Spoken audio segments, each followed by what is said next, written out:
నమస్తే, welcome to Andhraprabha. నేను శిశిర. గత 4 రోజులుగా సినీ ఇండస్ట్రీలో అంటే పలువురు ప్రముఖులు, సినీ ప్రముఖుల మీద రైట్స్ జరుగుతున్నాయి. నిర్మాత దిల్ రాజు గారి మీద అండ్ డైరెక్టర్ సుకుమార్ గారి మీద అండ్ మైత్రి మూవీ మేకర్స్ సంస్థ పట్ల కూడా ఇవి రైట్స్ జరుగుతున్నాయి. సో 18 ప్రదేశాల్లో 55 మంది బృందాలతో అంటే 55 బృందాలతో జరుగుతున్నాయి ఈ రైట్స్. అసలు ఈ రైట్స్ ఇప్పుడు ఇంతగా జరగడానికి రీజన్స్ ఏంటి? అసలు ఈరోజు దిల్ రాజు గారు ఎస్విసి ఆయన సంస్థలో కూడా కొన్ని పత్రాలు బయటికి వచ్చాయి, స్వాధీనం చేసుకున్నారు అని వార్తలు వినిపిస్తున్నాయి. సో అవి ఎంతవరకు నిజము ఏంటి అని మనం అడిగి తెలుసుకుందాం. మనతో పాటు ఉన్నారు సీనియర్ జర్నలిస్ట్ కిరణ్ గారు, ఆయన అడిగి తెలుసుకుందాం. నమస్తే అండి. నమస్తే అండి. ఇప్పుడు జరుగుతున్న విషయం ఏంటంటే రైట్స్, ఐటీ రైట్స్ అంటే సినిమా వాళ్ళ మీద కాకుండా ఈ పుష్ప 2 సినిమాకి సంబంధించి జరుగుతున్నాయి. అండ్ మైత్రి మూవీ మేకర్స్ కానివ్వండి, సుకుమార్ గారు కూడా పుష్ప 2 సినిమాలో అంటే డైరెక్షన్కి వాటా తీసుకున్నారని కూడా అంటున్నారు, వార్తలు వినిపిస్తున్నాయి. మరి దిల్ రాజు గారి కొన్ని పత్రాలు స్వాధీనం చేసుకోవడం జరిగిందని వార్తలు వినిపిస్తున్నాయి. ఇందులో ఎంతవరకు నిజం ఉంది అంటారు? ఇప్పుడు వరకు బయటకు వస్తున్న వార్తలని నిజాలే. అయితే ఇక్కడ మనం అర్థం చేసుకోవాల్సింది ఏంటంటే ఇది స్వయంకృతాపరాధం అనేది మనం అర్థం చేసుకోవాలి. మన నిర్మాతలు 100 కోట్లు 1000 కోట్ల గురించి మాట్లాడిన తర్వాత ఐటీ దాడులు ఆబ్వియస్లీ జరుగుతాయి, అంతే కదా. 1000 కోట్ల రూపాయలు వసూలు చేస్తున్నాం, 2000 కోట్ల దగ్గర 2000 కోట్ల రూపాయలు పుష్పకి వసూలైనాయి అంటే మీరు ఖర్చు పెట్టింది ఎంత, మీకు వచ్చింది ఎంత, మీ ఐటీ కడుతున్నది ఎంత, అసలు మీకు ఇన్ని 100 కోట్లతో సినిమాలు ఎట్లా తీస్తున్నారు, మీరు మీ వెనక ఉన్నది ఎవరు, ఇవన్నీ ఆరా తీస్తారు కదా ఐటీ శాఖ. సో ఈ ఆనుపానులన్నీ బయట పెట్టుకుంటున్నది వీళ్ళే కదా. 450 కోట్లతో నేను గేమ్ చేంజర్ సినిమా తీశాను అని చెప్పారు దిల్ రాజు. దిల్ రాజు గారి ప్రయాణం ఎక్కడి నుంచి మొదలైంది? ఒక డిస్ట్రిబ్యూటర్ దగ్గర నుంచి మొదలైంది. ఇవాళ ఒక నిర్మాతగా ఎదిగాడు. గత 20 ఏళ్ళుగా ఆయన సంపాదించిన సంపాదన ఎంత? ఇవాళ 450 కోట్ల రూపాయలు పెట్టి సినిమా తీసేంత ఉందా? ఏం జరిగింది అనేది ఒక కోణం. అలాగే మైత్రి మూవీ మేకర్స్ ఇవాళ చూస్తుంటే అందరు నిర్మాతలు పక్కకి వెళ్ళిపోయారు.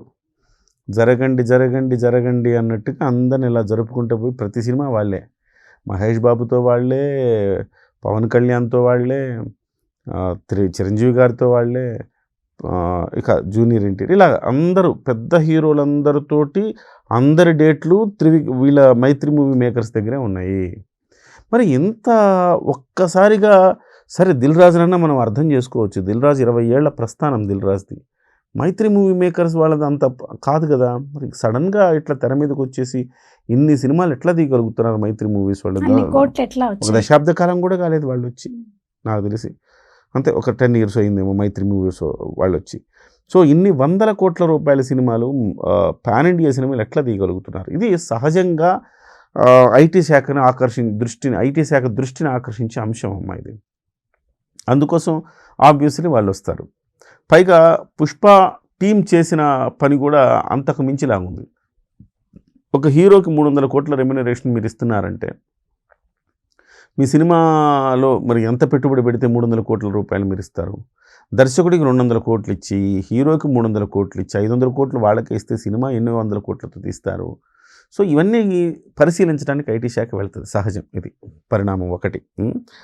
సో రెండో పరిణామం ఏంటంటే ఇవన్నీ బయటకు వస్తున్నాయి, పత్రాలు ఆబ్వియస్లీ వస్తాయి. పత్రాలన్నీ రకరకాలు. ఇప్పుడు ఒక నిర్మాత 100 కోట్లు పెట్టి సినిమా తీసాయంటే 100 కోట్లు ఆ నిర్మాతది ఉండదు. అనేక మంది ఆయనకి డబ్బులు పెడతారు. ఈ డబ్బులు పెట్టే చోట బ్లాక్ మనీ ఎవరైనా పెడుతున్నారా? ఇది ఆరా తీస్తుంది ఐటీ శాఖ ముఖ్యంగా. 100 కోట్లతో నువ్వు సినిమా తీసావంటే నీ డబ్బులు ఎంత, వైట్లో ఎంత, బ్లాక్లో ఎంత, ఏం చేశారు వీళ్ళు అని చూస్తారు. సహజంగా ఏం జరుగుతూ ఉంటుందంటే సినిమా నిర్మాతలకి డబ్బులు ఎవరు స్పాన్సర్ చేస్తారంటే ఫైనాన్షియర్స్ స్పాన్సర్ చేస్తారు. అది ఓపెన్, డబ్బులు తీసుకుంటారు, ఏదో పత్రాలు పెట్టుకుని డబ్బులు ఇస్తారు, వడ్డీకి పెడతారు, అట్లాంటిది ఒక ప్రాసెస్. రెండో ప్రాసెస్ ఏంటి కీలకం అంటే చాలామంది దగ్గర డబ్బులు ఉంటాయి, బ్లాక్ని వైట్ చేసుకోవాలి, అందుకోసం బ్లాక్ వస్తుంది. ఆ బ్లాక్ని తీసుకుని డబ్బులు పెట్టి సినిమా తీస్తాడు. సినిమా ఫెయిల్ అయిపోయినా సూపర్ హిట్, మాకు ఇంత కలెక్షన్ వచ్చిందని చూపిస్తారు. అంత కలెక్షన్ వచ్చిందని చూపిస్తే ఈ బ్లాక్లో పెట్టిన డబ్బంతా వైట్ చేసుకుంటారు అలాగా. సో ఆ రకంగా జరిగితే అది చట్ట విరుద్ధం కదా. ఇవన్నీ చెక్ చేస్తూ ఉంటారనమాట. అందులో భాగంగా ఇవన్నీ రైట్స్ అయితేనే గతంలో కూడా అయ్యాయి, ఇప్పుడు అవుతున్నాయి. నాకు తెలిసి ఇవన్నీ ఏదో అద్భుతాలు బయటపడతాయని మనమేం అనుకోక్కర్లా. ఝలక్ జరుగుతూ ఉంటుంది ఒక 3 రోజులు. అయితే విచిత్రం ఏంటంటే ఇన్ని రోజులు జరగల. 1-2 రోజులు మాత్రం జరుగుతుండేవి. ఇవాళ 4వ రోజు కూడా జరుగుతున్నాయి ఐటీ దాడులు అంటే సంథింగ్ ఈజ్ దేర్, ఏదో ఉంది అని మనకు అర్థమవుతా ఉంది. అంటే సంథింగ్ ఫిషీ అంటారు. అంటే వాళ్ళు పెట్టిన పెట్టుబడులు చూయించేదానికి కూడా చాలా వ్యత్యాసం ఉంది దిల్ రాజు గారు అని కూడా అంటున్నారు. డెఫినెట్గా వ్యత్యాసం ఉంది కాబట్టి చూస్తున్నారు కదా. ఇప్పుడు ఉదాహరణకు పుష్ప తీసుకుందాము. పుష్ప సినిమా 1831 కోట్ల రూపాయలు పుష్ప సినిమా నుంచి కలెక్షన్స్ వచ్చాయని చెప్పి వాళ్ళు ఫైనల్ పోస్టర్ వేశారు ఈ మధ్యకాలంలో. ఇప్పుడు తాజాగా 2200 కోట్ల పోస్టర్ వేస్తున్నారు. ఇప్పుడు మళ్ళీ రిలీజ్ అయింది కదా, అంటే కొన్ని యాడ్ చేశారు కదా, యాడ్ చేసిన తర్వాత మళ్ళీ కలెక్షన్స్ పెరుగుతున్నాయని చెప్పి ఇప్పుడు ఓవరాల్గా వాళ్ళ లెక్క ఏంటంటే దంగల్ని మనము బీట్ చేద్దాం.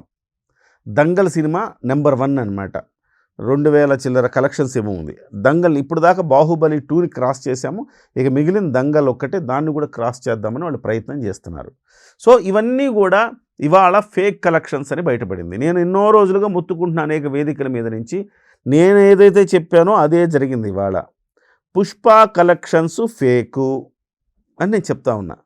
సో 1100-1200 కోట్ల ఆ రేంజ్లో ఉంటుంది తప్ప, అంటే పుష్ప నేను ఫెయిల్ అని చెప్పట్లా, కమర్షియల్గా సక్సెస్ కాదని నేను చెప్పలే ఎక్కడ, కమర్షియల్గా సక్సెస్, కానీ వాళ్ళు చెప్పినంత ఫిగర్స్ అయితే లేవని చెప్పాను. ఇవాళ అదే బయటపడింది. 531 కోట్ల రూపాయలు ఎక్కువ చేసి చెప్పారు, కానీ లెక్కలో 1300 కోట్లే చూపిస్తున్నారు. వాళ్ళకు వచ్చింది 1831 అని ప్రపంచానికి చెప్పి లెక్కల్లో చూపిస్తుంది 1300 కోట్లే.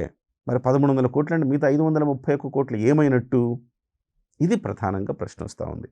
సో అదే సమయంలో 250 కోట్ల రూపాయలు హీరో అలాగే దర్శకుడి పేరుతోటి తేడా ఉందంట. ఇద్దరికి ఇచ్చిన అమౌంట్లలో 250 కోట్ల రూపాయలు అదనంగా చూపించారట. అదనంగా చూపించారు కాబట్టి సుకుమార్ ఇంటికి వెళ్ళారు, రేపు అల్లు అర్జున్ ఇంటికి వెళ్తారు. ఇది ఈ రోజుతో ఆగుతుందని కూడా నేను అనుకోవట్లా, రేపు మళ్ళీ అల్లు అర్జున్ ఇంటికి వెళ్తారు అనుకుంటున్నా. సో ఈ రకంగా పుష్ప సినిమా అనేక చోట్ల బ్రేక్ ఈవెన్ సాధించలేదని చెప్తున్నారు. సో ఆంధ్రప్రదేశ్లో బ్రేక్ ఈవెన్ సాధించలా, కేరళలో సాధించలా, తమిళనాడులో సాధించలా, హిందీలో బ్రేక్ ఈవెన్ అయింది, కన్నడలో కూడా కొంత బ్రేక్ ఈవెన్ దరిదాపులు వచ్చిందంట, అలాగే తెలంగాణలో బ్రేక్ ఈవెన్ అయింది. సో ఇట్లా బ్రేక్ ఈవెన్ 3 చోట్ల 6 చోట్లకి 3 చోట్ల బ్రేక్ ఈవెన్ అని కాని సినిమా 3 లాంగ్వేజ్లో బ్రేక్ ఈవెనే కాలేదు. మరి అలాంటి సినిమా మీకు 1830 కోట్లు కొట్టడం ఏంటి, 2200 కోట్లు కొట్టడం ఏంటి? కొంచెం అతిశయోక్తి కదా. ఇవన్నీ కూడా వెలికి తీస్తున్నారు. 153 కోట్ల రూపాయలు పెనాల్టీగా మైత్రి మూవీస్ వాళ్ళకి వేయబోతున్నారు ఐటీ శాఖ. 150 అన్నీ తేలితే, ఇవన్నీ నిజాలని తేలితే 153 కోట్ల రూపాయలు పెనాల్టీ పడుతుందట. సో అసలు ఆ సినిమానే రికార్డుల కోసం తీసిన సినిమాగా మనకు వస్తుంది. 300 కోట్ల రూపాయలు హీరోకి రెమ్యునరేషన్ ఇవ్వటం ఏంటి శిష్యురా? ఎప్పుడైనా విన్నారా మీరు? షారూఖ్ ఖాన్కి లేదు. ఎందుకు షారూఖ్ ఖాన్తో పోల్చాను, సల్మాన్ ఖాన్తో ఎందుకు పోలుస్తానంటే వాళ్ళు గొప్పోళ్ళని కాదు, అల్లు అర్జున్ కంటే గొప్ప యాక్టింగ్ చేస్తారు, లేకపోతే మన సినిమాల కంటే గొప్ప సినిమాలని కాదు, కానీ వాళ్ళకి స్పాన్ ఎక్కువ, హిందీ బెల్ట్లో స్పాన్ ఎక్కువ. పైగా మన దగ్గర కూడా హిందీ సినిమాలు చూస్తున్నాము ఈ మధ్య. హిందీ సినిమాలు మనం కూడా డబ్బింగ్ చేస్తే చూస్తూ ఉన్నాము. మనం ఎప్పటి నుంచో డబ్బింగ్ సినిమాలు చూస్తున్నాం, అది వేరే విషయం అనుకోండి. కానీ వాడికి స్పాన్ ఎక్కువ కదా హిందీ వాడికి. మన సినిమాలు పెద్దగా చూసేవాళ్ళు కాదు హిందీ వాళ్ళు. ఈ మధ్యకాలంలో మన సినిమాలు కూడా హిందీ వాళ్ళు చూస్తున్నారు, బాహుబలి దగ్గర నుంచి. కాబట్టి సో హీరోకి 300 కోట్ల రెమ్యునరేషన్ ఏంటి? ఇవన్నీ చూసిన తర్వాత మనకేమనిపిస్తుందంటే ఎస్, ఎక్కడో వీళ్ళే గెలుక్కొని ఇవాళ ఐటీ శాఖ ఈ స్థాయికి రావటానికి కారణం వీళ్ళే అని. సో మొత్తం మీద నేనేమనుకుంటున్నానంటే నిజంగా ఇవన్నీ పత్రాలన్నీ స్వాధీనం చేసుకున్నాము అవి ఇవి మాట్లాడుతున్నారు కదా, అది నిజమే అయితే ఎవరెవరికి ఐటీ శాఖ ఎంతెంత ఫైన్లు వేసిందో కూడా మనకు తెలిస్తే ఇదంతా కరెక్ట్గా జరిగిందని మనం భావించవచ్చు. లేకపోతే మేనేజ్మెంట్ అయిపోయి వాళ్ళు సర్దుకుని వెళ్ళిపోతుంటారు. చాలాసార్లు జరిగింది ఇలాగా. దేవర రిలీజ్ అయినప్పుడు జరిగింది, అంతకుముందు కల్కి రిలీజ్ అయినప్పుడు, అంతకుముందు మహేష్ బాబు సినిమా రిలీజ్ అయినప్పుడు. అలాగా ఏ నిర్మాత అయితే పెద్ద ఎత్తున పెట్టుబడి పెట్టి తీస్తాడో ఆ నిర్మాత మీద ఐటీ దాడులు జరగడం కామన్. సో వీళ్ళకి కూడా తెలియదేం కాదు, వీళ్ళకి కూడా తెలుసు. వీళ్ళు తెలిసి ఇవన్నీ రెడీ చేసుకుని పెట్టుకుంటారు వీళ్ళు కూడా. మరి నిజంగా ఏదైనా పెనాల్టీ పడుతుందా, దాంట్లో జెన్యూనిటీ ఏమైనా బయటకు వస్తుందా అనేది చూడాలి మనం. ఓకే అండి, థ్యాంక్ యూ అండి, థ్యాంక్ యూ సో మచ్.